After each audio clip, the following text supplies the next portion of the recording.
We're winding down to the end of this deep dive series. We're in the top 5, and next on the list, next on the agenda, is the Baltimore Ravens. Very impressive group. I had a ton of fun going through the roster and such, but that's what we're doing today. We're going to take a look at the roster, do a bit of a roster breakdown, give you my projected stars, and then give you my prediction on how they're going to fare in the 2021 season. What's crack-a-lackin'? It's your boy Bro Schmo, just in case you did not know, so go ahead, become a bro, and subscribe. Leave that thumbs up if you appreciate the content, and as always, let me know what you think in the comment section below. I almost said in the football discourse below, but that is what we have, football discourse down there. Running back rankings, they're coming out later today. I'm actually going to work on that after this. This was just something to whet your palate. So we're trying to get this deep dive series done as well.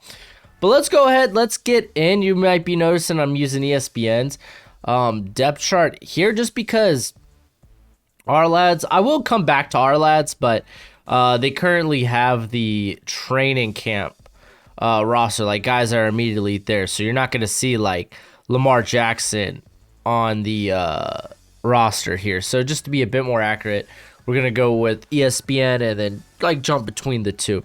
So let's start with the offense. Greg Roman, offensive coordinator. He's actually a solid offensive coordinator despite what some people think. The dude is very good at adapting his offense to his quarterback.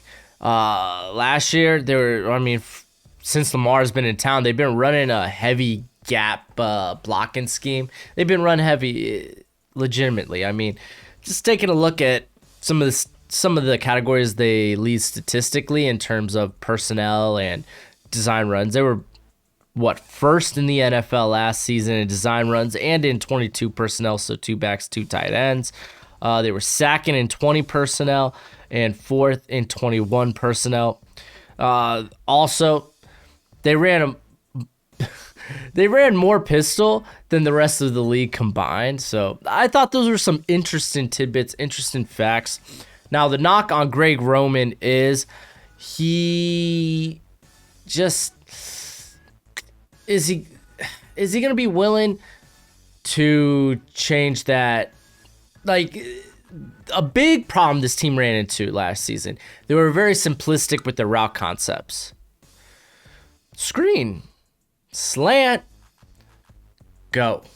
That was basically all it was. It was almost a very college-like offense when it came to at least the receiving unit and the route concepts being used there. But it's time to evolve, and evolve hasn't been something that Greg Roman has just been good at. I mean, you could go back to San Francisco when they tried to open up the playbook a bit with Colin Kaepernick. Things just didn't work out there. But I think things will be different. I would say Lamar Jackson's a much more talented quarterback. And they bring in a couple of guys that should help in that regard. T. Martin will come in as the receivers coach. He's worked with the likes of A.J. Brown there in Tennessee. He's also assisted with much of the play calling there in Tennessee. And then the passing game coordinator there will be Keith Williams. Keith Williams, he used to be he was obviously a college coach, but he was also a personal receivers coach for guys like Devontae Adams and Tyreek Hill, and actually even for Sammy Watkins, who is currently on the squad right now. So I'm expecting a little bit nuance when it comes to what they run. I think they're going to open up the playbook a bit more in that regard. And dude, I love this. Rashad Bateman's already making waves in training camp. I was a big Bateman fan before the draft, and it was good to see him go in the first. I didn't think the NFL was too high on him, much like his former teammate Tyler Johnson. But Rashad Bateman, dude's already making some splashes. He beat Marlon Humphrey on I think it was like an outside post there at training camp for a TD. Keep in mind, Marlon Humphrey is a 2-time Pro Bowler. He's an all-pro corner. This guy is extremely good. So I thought it was fun to see that. Now, believe it or not, in this run-heavy offense, the wide receiver 3 is actually used a ton.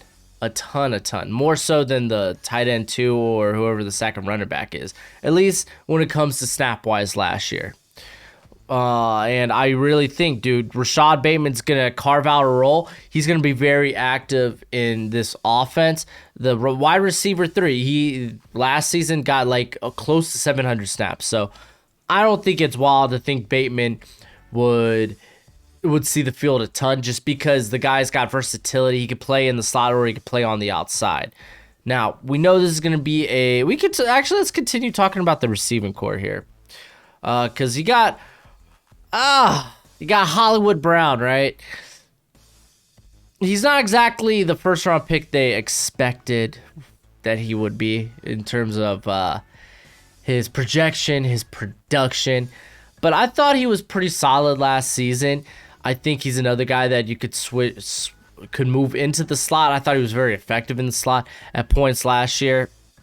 And I mean, let's be honest, Lamar, he missed him on a couple of deep routes last season, so maybe that changes. Sammy Watkins is there as kind of like, he's a bigger bodied but 6 speed, could be a big vertical threat there. Some other guys, Devin Duvernay, I think is just perpetually going to be a slot guy,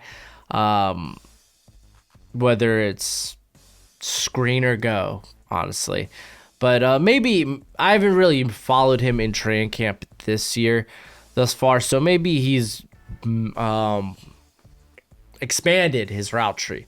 But I hear James Prochet's looked pretty darn good, as has Tylen Wallace has made a few sick grabs. Miles Boykins honestly could be a roster cut. I'm not gonna lie to y'all.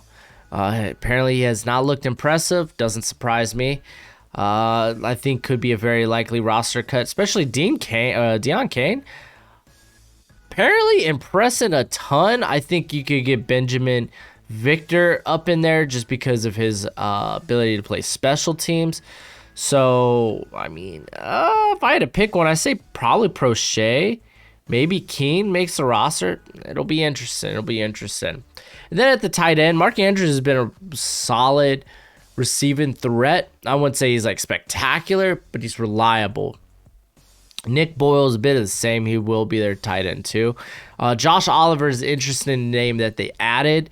At Jacksonville, guy just hasn't been able to see the field because of injuries.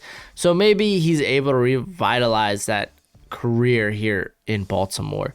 And then, Patrick Richard is going to be there helping the running game. Ben Mason, they drafted, might be a practice squad guy. But we know the bread and butter to this squad is the running game. They like to run the football, and they like to run the football a lot. They have very capable running backs to do so. J.K. Dobbins, Gus Edwards has been very reliable. Justice Houston's showing off in camp. I've heard good things about Tyson Williams. Here, let's switch over here, see if they got any other backs that we might be missing. Nate McCrary, I couldn't tell you much about him at all, actually. So, I won't. Oh, dang, they got Tony Pauljean, too? See, this is why you gotta look at this stuff. Jacob Breland, that was the former Oregon tight end, I believe. I'm not positive. Don't quote me on that. But I know Tony Pauljean, he could be an okay tight end, too, in the league. But, yeah, let's talk about this offensive line. If anything, this is going to be the team that might take a step back. Obviously losing Orlando Brown, Marshall Yanda, so big shoes to fill here up in Baltimore. They've currently been without their 2 best offensive linemen during training camp in Ronnie Stanley and Kevin Zeitler. I never have confidence when trying to say his name. So that one's on me. That one's my bad. But they've been without those 2 guys. I will say Bradley Bozeman has looked pretty solid returning to center. So I think that's the first time he's returned to center since college. Not positive, don't quote me on that. I could be thinking of Ethan Posick from Seattle, because I just did that video like a couple of days ago. So I could be getting stuff mixed up there. Regardless, Bradley's looked good there at center. Can't really say the same about Alejandro Villanueva. When we get to talk about in the defense, Villanueva was constantly beat. You can say the same about Ben Cleveland, but he's a rookie. He's got a bit of an excuse. Villanueva I feel like he's just not going to be a good scheme fit here. He just seems a bit out of place. Could talk a little bit about the depth, though, because Patrick McCarry is going to be valuable. He was playing, I believe, left tackle, and he was holding it up pretty well. And he's only playing there because Staley's, hurt. Not hurt. He is. He's returned from, I think it's an ankle? Not positive. But he's going to be valuable. A guy that can really fill anywhere on the line. Extremely valuable. So if anyone gets hurt or if anyone struggles, he could come in and be that next man up. I like that a lot. Look at, I heard Ben Powers didn't have a great day. Ben Breedson, solid depth piece. Andre Smith's kind of the same way. Adrian Ely, I don't know if he even he might make the practice squad, but the dude's extremely raw as a prospect. So I don't expect to see any early returns from him. I've heard Tristan Cologne Castile, right? I've heard good things about him in camp, so that's encouraging. Tyree Phillips, not outstanding. Not outstanding, but this guy that came into his rookie season last year, extremely raw, so maybe he gets the bump next year in terms of development. Juwan James, obviously he's not playing this year, so my take is, dude, honestly, Alejandro Villanueva, I think he'll be fine. He's a reliable vet. If anything, you got Patrick McCarry there, which is nice if you need him to come in and play. Ben Cleveland, I expect to be pretty darn good. The guy's a mammoth of a human being. But I think we should expect a bit of the same in terms of production as we saw last year. And maybe there might be a few ups and downs when it comes to Lamar Jackson's play as a quarterback. Just because now his receivers are doing things he's not used to seeing from his receivers in terms of the variety of routes he's going to have at his disposal. So I think that'll be a very interesting aspect to this Ravens offense going forward. So let's go ahead and get to the nitty-gritty, the defense. Let me just quickly check. I think I really hit it on everyone I kind of wanted to. So, yeah. Let's take a moment to talk about today's sponsor, Underdog Fantasy. Underdog Fantasy is the easiest and the best place to go play fantasy football for big cash prizes. Ooh, wee. And let me tell you, Underdog, they got you covered. All you have to do is draft. No need to worry about injuries, waivers, or lineups. Underdog, they got you covered. So go online or use the app, which is pretty slick, and just draft a season-long best ball team, and they take care of the rest. No in-season management required. And they're willing to give you $25 when you sign up, so you can take a shot in their $1 million fantasy football tournament, or you can play in some other best ball leagues, or even make prop bets. Now you get that free $25 on Underdog when you use the promo code BROSCHMO. It's free to sign up, so use promo code BROSCHMO. Bam, you get your $25 once you make your first deposit. So drop $1 in there, bam, you got $26. You big spender, y'all baller. But go ahead, support Underdog. It helps me out. It's always much appreciated, much obliged. And if you're looking for more fantasy content from me, check me out on TikTok at BroSchmo. The link's in the description below. On to the defense. On to the defense. All right, so let's first talk about a bit of the philosophy of this defense. Base 3-4. They're a very press or a heavy press man coverage scheme because they love to blitz a ton. Not much has changed since Dean Pease, but Don Martindale has been exactly like that since Pease left.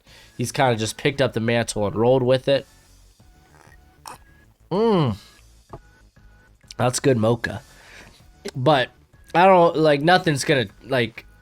I don't think anything's changing from last year. This team loves to blitz, and they really believe in their guys in one-on-one situations. So let's talk about the pass rush, because I think they're gonna they're gonna blitz, but I think they should be able to get it done just fine, even if they don't. They have themselves solid pass rushers on the interior in Derek Wolfe, Khalees Campbell, Justin Matabuki, someone the Ravens are extremely high on. Sounds like he might come into this season and see a bit more of a role. Brandon Williams hasn't been able to been to camp. He's run stuff in nose tackle. It is what it is. But they're also going to be getting pass rush from their edge players, which is great. Pernell, they got reliable vets in Pernell McPhee and Justin Houston. Justin Houston's coming off a 9-sack season. So, yeah, reliable vets. I think those two guys are probably going to be rotating in and out the most.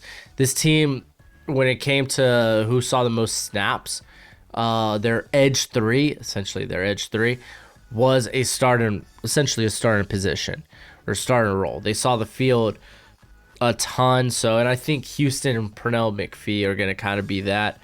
Then you got Ado. And I just said his name so easy to say instead of Jason Owe.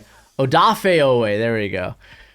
He's been stupid impressive. He's been really punishing to Alejandro Villanueva, unfortunately. But the guy's looked great. He's looked explosive. We haven't really seen a variety of moves from him, which is fine. We know that was something he was working on, something that he has not fully developed yet. But we know from an athletic standpoint, this guy is just explosive. And he's been that. Now, Tyus Bowser, I think he is going to be extremely valuable to this defense, because he's probably going to be the guy they depend on dropping back into coverage. He was that guy last year. He had over 100, 150 snaps in coverage. He's the guy typically that's rushing the edge that they rely on dropping back into coverage. So that's why I say he's going to have a very carved out role as well. So yeah, watch out, man. They got some rushers here. It's going to be interesting what they do with Jalen Ferguson. Maybe he moves along the line. They also have Dylan Haynes. He's more of a run stuffer, man. There's not a lot of excitement to his game. Let's go down here, see if we're missing anybody of note. Not really. I mean, we could talk about linebackers, but I think LJ Fort last season was 14th on the team in snaps. So is Malik Harrison going to take that role? I don't know. I feel like he won't, at least early on. Regardless, Patrick Queen's going to be the linebacker that's on the field the most. He's apparently tearing it up in camp. The guy's an extremely great athlete. But as with most rookie linebackers, he was taken advantage of over the middle by more veteran quarterbacks or veteran play callers. So, that's just what happens. These guys get eaten alive in the middle of the field because quarterbacks, that's where they see the mismatches at. So, and it's really tough for linebackers to, have to manage what's behind them as well as underneath.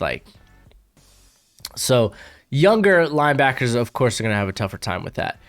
But also missed tackles were kind of a big thing for McQueen last year. Did I say McQueen? For Patrick Queen. So I think he'll be fine, though. This dude's an amazing athlete.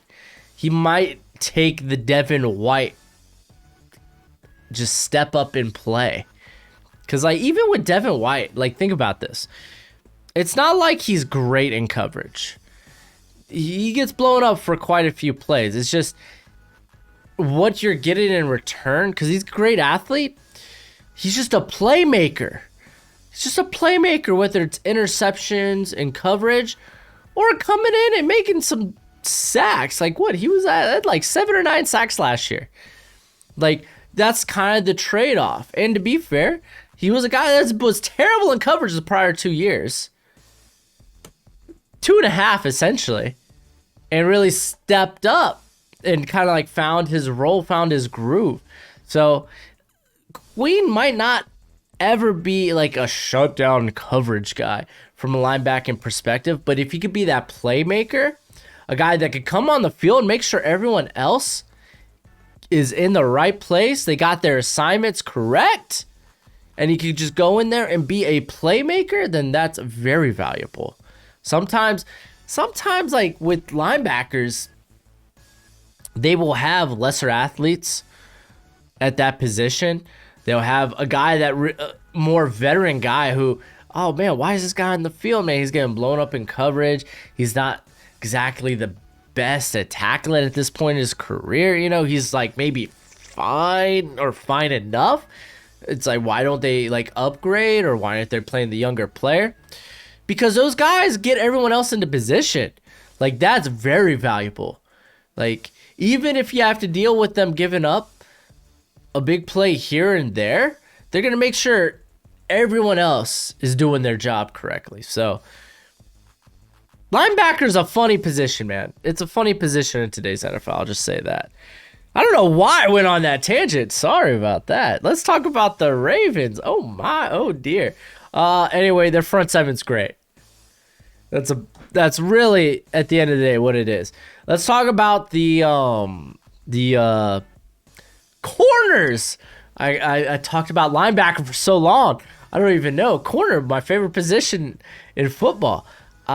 This is going to be interesting because let's talk about the nickel, the slot corner position real quick, because Marlon Humphreys had to step up and kind of take that role on for himself because of the injuries to Taven Young, a guy who really had a banger rookie season, knee injury, comes back in 2018.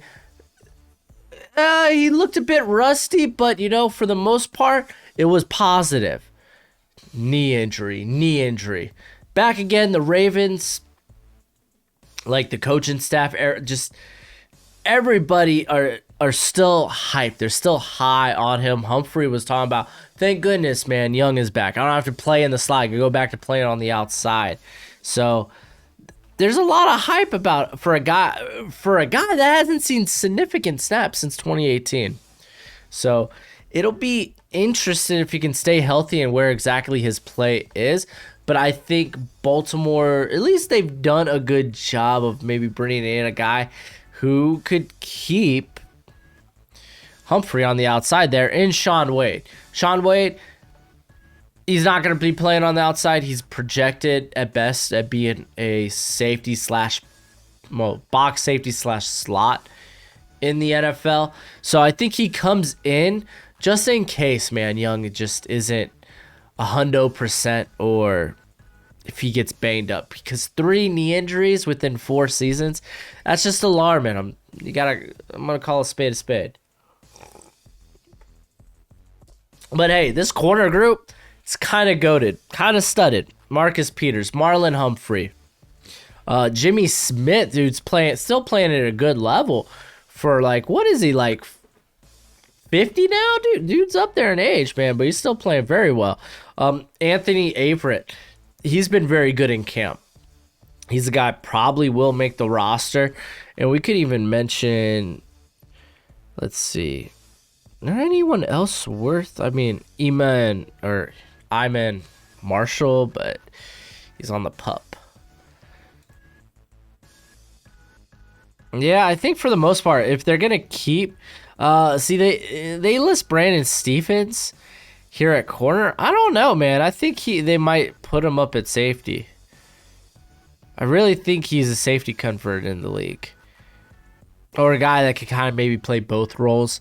I think that's a bit interesting. But in terms of the corners, they keep Humphrey, Peters, Young, Smith, Wade, and Averett. So I think it's going to be those 6. And then we could talk about the safeties because they have very solid starters in Chuck Clark and Sean Elliott. They've been blowing camp up as well. But let's be honest, like these guys, they're above average. It's not like they're superstars by any means, but they go in there and they get the job done. They do it very well. So you really can't complain. It's like people will get a little mad or get a little crazy whenever I mock like a safety to Baltimore, but it's like that's a very valuable position to him. And while the guys that are doing that position right there are fine, you can always upgrade it. You can always upgrade it. But yeah, Brandon Stevens, he's kind of had an up and down camp, but a lot to be encouraged about. Keep in mind, Stevens, he was new to the corner game there at SMU, and safety, guess what? He's gonna be just as new. So is what it is. Geno Stone, hopefully he's not buried too much on the depth chart. So much so that he's not even retained. I feel the same way about our Darius Washington. Another guy that probably could come in and play slot. Just saying, this guy's got incredible short area quickness. You kind of worry about his physicality as a tackler. Wasn't a problem in 2019, 2020. It was kind of an up and down year for him, but a guy I really hope makes the roster. I was pretty high on him. I think I had a 3rd round grade. Ended up going as a undrafted free agent. Wonderful pickup. But did I ever mention that this defense is good? This is a very good defense. I'm very excited to watch this defense next season. Hopefully they could stay healthy. But I guess let's go ahead to my projected starters. Basically, when it comes to the projected starters, it's just guys that I think are going to be... that I think are going to have the most snaps. I don't care about your base defenses. Tell me who's going to be on the field the most. And that's why you're going to see a 3rd wide receiver when it comes to the offense, because it was more used than tight end 2. It was more used than running back 2. So that's why we're doing it. Anyway, offense, Lamar Jackson, J.K. Dobbins. It's going to be interesting between Gus Edwards and Justice Hill, who's the next guy up. As you can tell, I forgot an M in Sammy. That's my keyboard. It's not registering whenever I hit a letter twice. Like, I'd have to wait on it. So, yes, there's grammatical errors. There's typos. My apologies. Won't be a Bro Schmo video without it, though. Marquise Brown, Hollywood Brown, Sammy Watkins, Rashad Bateman. I think those are kind of like the easy top 3. Mark Andrews. Nick Boyle will get his, though. He will get his. Ronnie Stanley, Ben Cleveland, Bradley Boozman. We got Kevin Zeitler and Alejandro Villanueva. Such a cool name. But do expect Patrick McCary. He's a guy I was pretty impressed with over the last 2 years. He's played 600 plus snaps over the last 2 seasons, essentially as a replacement starter. So a guy that does end up getting his if injury or bad play surfaces among any of the starters. Well, let's be honest, Staley, it won't. So Stanley will be fine. For the defense, I got Odafe Owe, Tyus Bowser. Those are the big guns there. And then Justin Houston as this like 3rd pass rusher, potentially Pernell McPhee kind of rotating in that role with them. Calais Campbell, Derek Wolfe, Patrick Queen at linebacker, and then Marlon Humphrey, Marcus Peters, Tavon Young, God willing.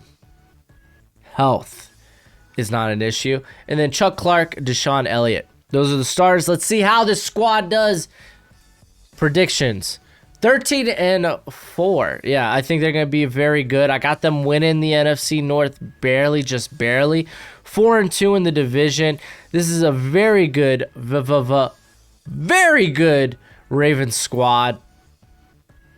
They could make a playoff run. I'm very excited, especially when it comes to what'll happen with the offense. How much they really like, how much of the playbook will they really open up? I'm very curious. I can't wait to see.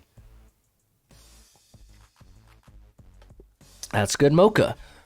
So, I mean, specifically looking at the schedule, they got the Chiefs early, but opening Ravens, Lions, Broncos, and Colts, because Carson Wentz might not even be there. Not that scary to me. Matter of fact, even when I expected the Colts to have Wentz, I still got this team going, 4-1 out the stretch. Now, they are going to lose games here and there. Keep in mind, I think the only games I have them losing, though, are 2 division games, obviously, because division rivals play each other very well. And then the Chiefs. And then the Chargers, because I had to give Chargers some wins here and there, right? What's going on over here? No, I don't care about this. Get off my screen. Okay. Thank you. It's like, what the heck's that? Anyway, let me know what you think in the comment section below. That's it for the video. It's been fun. Remember, running backs, they're coming out. I'm working on it as we speak, so be ready for that. And then we'll have a couple other position rankings coming out this weekend. So, yeah, thanks for hanging out with me. And as always, until next time, you be easy, my friends. Later.